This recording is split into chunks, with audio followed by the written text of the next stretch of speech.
We are Welcome live. back to the Roll Blob postgame show on the Big East Energy Network. Joined as always by Jason, Cap, Meyer, and Xavier Great Kenny Freese. I'm Coop Ledford. Xavier falls on the road against the Butler Bulldogs today, 80-75. Not really a fun game to watch. They made it a little bit interesting, but at the end of the day, it's the Bulldogs winning their Super Bowl. Kenny, your thoughts on it? Dude, so after the first half, I was like, I don't think that Xavier could have played any worse in that first half than they did. It was, bad first half. They're down by 18. They get down by 21 at some point in the second half. But I will say that I saw in the game at halftime, I was like, I feel like Xavier's going to win this game because Xavier had to bounce back from a shooting perspective. I mean, that's just, they're going to bounce back in that respect. But the entire second half, you feel that momentum kind of changing over to Xavier, and then you just keep moving on in the second half, and it's like, man, we can't get over this hump, this five points. It was like it kept going from 5 points to 9 points, back down to 8, and then to 5, and then back up to 11, and then down to 5. And then all of a sudden, I think Joe hit a 3 to go down 4. And you're like, okay, you make it over that hump. And then it's just like every single time we have a chance to make a good play or on offense or defense, there ends up being some type of foul, a breakdown in defense. And then on the offensive side, we got guys shooting shots. You're just like, why? Yeah. Why?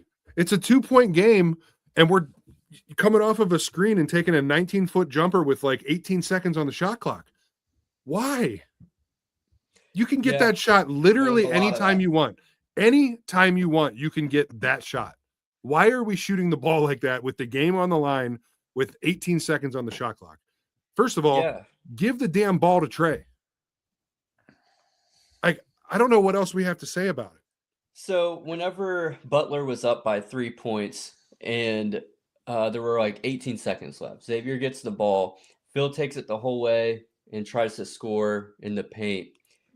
Like, I know it's that old like joke, like you don't need a 3 here. You do need a 3 there. You're down by 3. Why you're not shooting 3? Like, and you have Xavier is still a pretty good 3-point shooting team. You have guys, Jovan can hit 3s. All right, Malik Messina Moore, Trey Carroll. Why not set something up there to at least try to tie it? That's just, you're not giving yourself a chance. Oh no, that's just my No, I mean, I don't mind Phil's shot. I don't like that. That is like, you're getting a shot from 4 feet.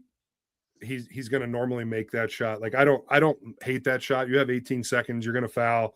Hope they miss a free throw, and then you only need a 2. Like, I understand the whole thought process behind it, but it's just like, man, in those moments, that's the difference, because I honestly believe that Xavier is a good team. Okay. Like, I don't think that they're a great team. I don't think they're a tournament team.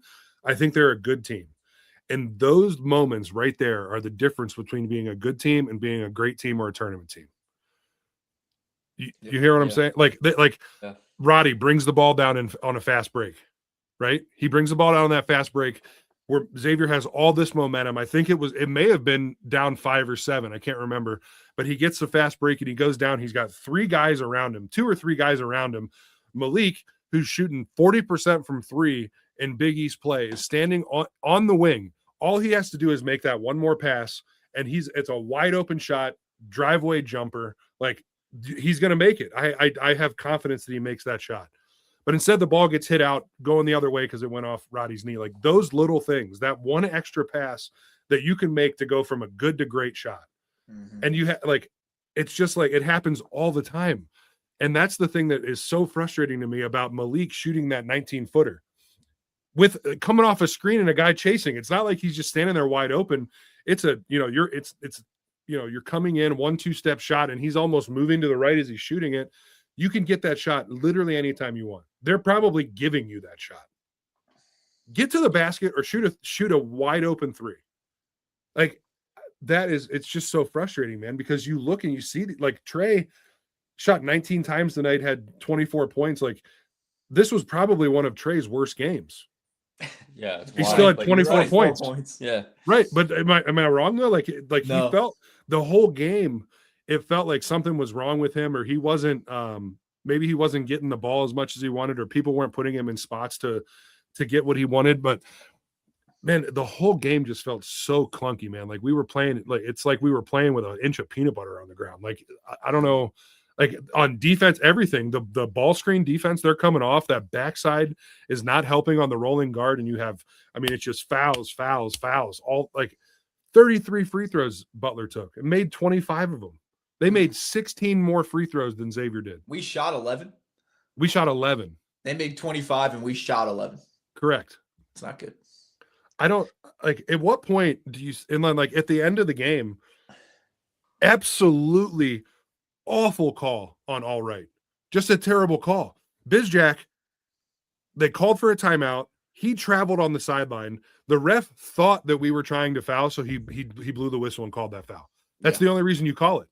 I mean, he's All Right's moving with him, arms out, right on his chest. Like, I mean, that's picture perfect defense. Yeah, the ref anticipated that call 1,000%. For sure. But then you also have 5 people on Butler's sideline screaming for a timeout, and Bizjack thinks that it's going to be a timeout and not a foul. Yeah. And he takes a couple extra steps, and they call the foul on All Right. Mm-hmm. And I'm just like, you're sitting there and you're looking at it, you're like, this miscommunication and mistake by Butler turns into 2 free throws by, I think, the best free throw shooter on the floor. I think Bizjack shoots like 90% from 3 or some shit, or from the free throw line.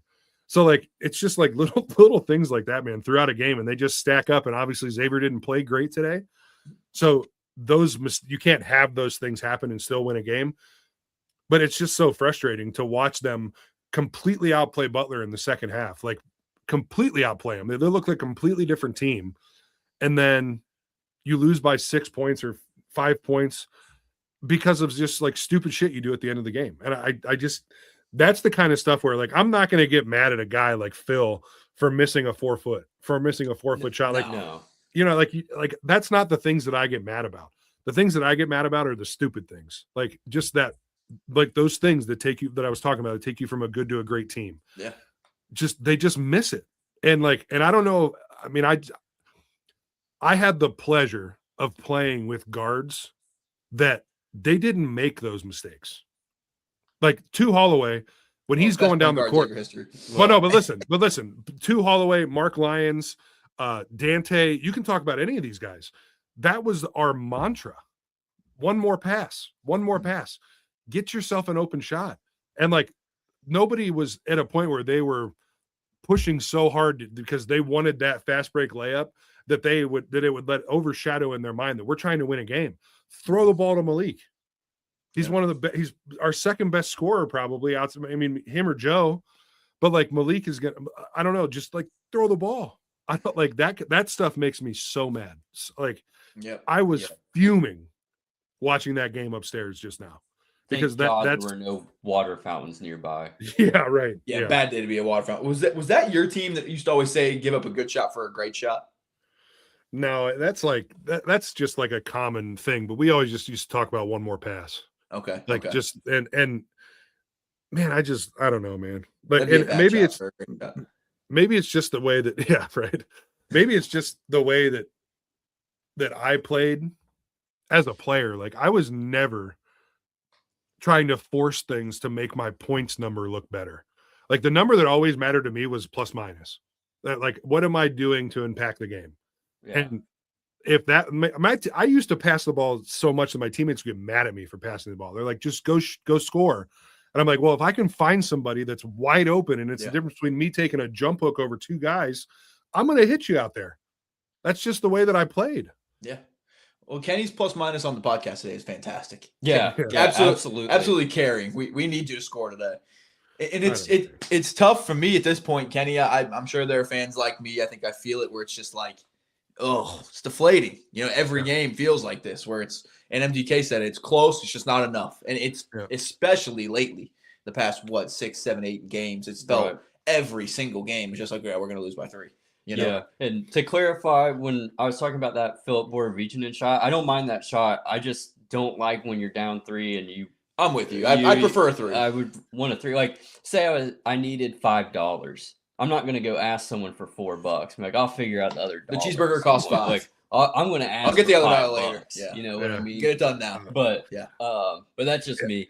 But I mean, getting I to- I definitely get what you're talking about because you're at that point you're just We're playing the back and forth. Like, right. Well, and you're hoping for a missed free throw, and then at the end of the day, you may be in the same spot needing a 3 with 6 seconds to go rather than 18. 1,000. And it's so tough to get a good shot when you have like 8 seconds or less. I feel like Right. you almost never get a good Well, look. and the other thing too is at the end of the game, boxing out becomes such a helter skelter thing because you're like, I know the game's over if I get this rebound, and you're so like in your mind. Like you're losing your mind because you're just like, I got to go find somebody to box out. And in that like chaos, sometimes those long rebounds end up being better, and you might end up getting 2 threes out of it rather than 1 if you miss it. So like, I kind of see both schools of thought there. I'm just, I'm old school, man. I'm going for the 2. Yeah, fair enough. But it is frustrating. In the second half, Xavier scores 47 points, holds Butler to 33, and MDK is bringing this up. And I'll put it on the screen here. Shout out MDK, by the way, for being so active in the chat. It's kind of insane how many winnable games we've lost this season. Never seen anything like it. I do wonder, though, how much that has to do with being realistically a few players short compared to what's available for a lot of other teams. I know some other teams have had injuries and everything like that, but not having the bodies that you thought you were going to have going into the season, whether it's because of injury like Pizzato, or it's like this, just the role doesn't make sense yet for this person, to where it's like, we might just need one more person in there and you're winning games. This season was an uphill. Depth's just not this there. season was an uphill fight, and then you add the Pizzato injury on top of it. Yeah, this season was one hell of an uphill fight, and I'm still proud of the group. Like, I think if you look at this whole season, it's a success based on where we had to start. Well, you had to throw together a roster in a week, and then the player that we were counting on probably be our best player is done for the year. Yeah, and MDK says the thing is, I'm not really even discouraged by me it, neither. and It's almost encouraged, and I think that is I agree. the big thing. I agree. It just can become a long season though when you really care about Xavier basketball, and it's just the same old story. And you're just not quite enough this year. You know what I mean? And that's for me as a former player. Like, it doesn't matter what game I'm watching. If I could be watching an NBA game or whatever college game, some random game. Like, I'm always like, man, I can't believe he didn't see that. Or like, man, this is what I was taught when I played, and like, why aren't they still doing this? But when it's Xavier, it just gets to be, it's so much more personal, like I like, and it really like, dude, oh my gosh, man. My dad is sitting next to me like, what is wrong with you? Because he loves Xavier too, but he's not like a maniac. I mean, like bro, I am. you played there, blood, sweat, and tears. Yeah, so it's just like blood, sweat, and Musketeers. Watching them lose these games. Like, I just went through while you guys were talking about it. 4 games, legitimately 4 games that Xavier should have won, and you're looking at a team that's 9-7 in the Big East instead of 5-11. I know. I mean, like, even if you just flip 2 of them, you're 7-9. Like, and that looks way better than 5-11. Did your bet hit? No. Oh, no. Kenny did double down when we were getting curb stomped early in the game. Hey, that's the thing about Kenny, But though. He puts his money where his mouth is. He's betting on these guys. Yeah. If I call it, I'm betting on it. That's and for then sure. like later on, Ahmad's like, you might want to cash that out, whatever you can get. And then Kenny responds back, I ain't buying out shit. Yeah, right. I was like, hell yeah. And he gave up giving up for Lent. That he did. Oh, did you decide what you're giving up, Ken? Dude, I am just not like, I'm a big late night snacker. That's a at good like one. 1 o'clock in the morning, just like rolling into the kitchen and making myself a peanut butter and jelly. Oh yeah. Making them at night. And making them at night. No, but I gave that up, which is going to be rough for me. But honestly, just that one change alone, I'm probably going to lose like 20 pounds. You probably will. Just not eating at 2 o'clock in the morning is you probably will. Protein shake, Kenny. Cheat code protein shake at 2 in the morning. If you need something. I think Kenny's completely frozen. But this Or is very actually happy. a great thing for our YouTube audience and Twitter audience that's watching the video. That hat Kenny's wearing, the running man hat, it's pretty sick. You might be wondering where he got it. Home Field is where he got it, which is the Big East Energy Network sponsor. Homefieldapparel.com. A bunch of retro-looking Xavier gear is available. I have a running man hoodie that's super comfy. It needs washed. I've worn it a lot, and I didn't think it'd be socially acceptable. You've been wearing that into the ground. Yeah, exactly. Yeah.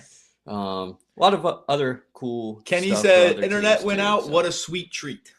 Yeah, so Like a late night snack. I think it's just us now. How about a baseball update? Yeah, Cap? baby. So We're here for the currently- base. We're in a ball game. Right now, Xavier is on the road against number 8 Arkansas. They're only down a run. It's 6-5. Kenny leaves. It's just baseball. Yeah. So what the hell's going on? It's 6-5 in the top of the 7th. So they're in a fight. Yeah. They've been scratching and clawing, Yeah. which would be a huge.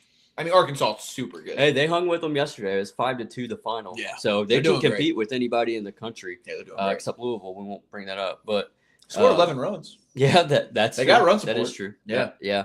But hey. What are we going to say? And then to add insult to injury, how the freak does UC go on the road and beat Kansas by 16? How the freak? I couldn't have said it How better. the heck dude. does I don't that know. happen?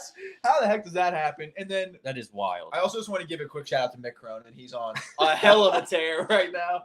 And I don't know if Kenny raised his voice with us, I think. Kenny absolutely. He raised his absolutely. voice. I can hear you, dude. It's on video. Dude, Everyone that- can hear you. that is truly. I know it's only February, probably the best Bro. college basketball video of the year. He's playing his best ball at the right time of the year. He is. I do locked have in. a feeling that we're heading for an all-time Mick Cronin crash out. Yeah. And I'm 1,000. Honestly, at this point, that's like my biggest highlight going forward is like I'm here for the Mick Cronin sound bites. You know, every time I think about it, it gets funnier because he's not acting this way in Cincinnati, in the Midwest, in the South, where it's like, oh, that's just how they are. This is in like Hollywood. You know, Yeah. this is in Los Angeles, Oh, I UCLA. know. Like it's just such a different world out there, and Mick Cronin's the guy. I know, dude. they- It's they the have to listen absolute to. best. John Wooden, Mick Cronin. And hey, hold up, Josh Stonehouse just hit his 4th homer of the season. Woo! For He is Xavier. a dog. Freshman, dude. He's unbelievable. He's going crazy. So, 6 up? well, it's 6'5". So that's what. Oh, that Ronald made it Cook- 6'5". but Okay, okay. Josh Stonehouse, shout out him. This is just shows me just the dissonance between fan bases. Every fan base thinks they're getting screwed. What's this This say? is a Butler fan says, the refs love Xavier, I swear to God. Try keeping a game close without the stripes. Go Dogs. Every fan base thinks they're getting jobbed by the Yeah, refs. yeah. It's so freaking funny. Like, no matter what happens, like 35 free throws to 11. And I'm not saying we necessarily got jobbed over the entire course of the game. That's not what I'm saying. But I'm just saying it's just so funny with either fan base. Oh, Like, yeah. you can watch the same game and think they get screwed. Right. Yeah, it's just wild out here. Uh, It's wild out here. But that might be about all I have. Unfortunately, Xavier loses another close one. Yep. Tell me if you've heard that one before. UC wins on the road by 16 against Kansas. Extend Wes Miller, by the way. Yep. And I've been loving some Mick Cronin crash outs. And we've got how many more innings of Xavier baseball left? 2 or 3? yeah, whatever. It's on commercial break. There's X's everywhere. It's kind Yeah, X's everywhere. It's kind of our thing. But Xavier Base is next for us this Saturday. But Xavier does drop a close one at Hinkle Fieldhouse. A hell of a fight back to get back into it. But they do lose.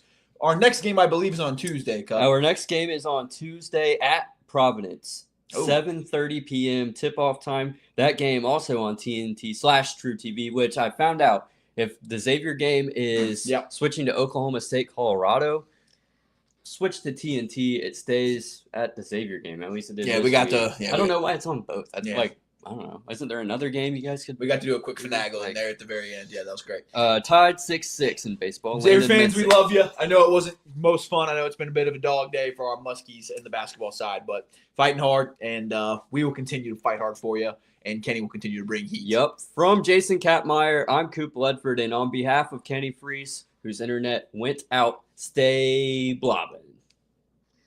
Baby. Smile.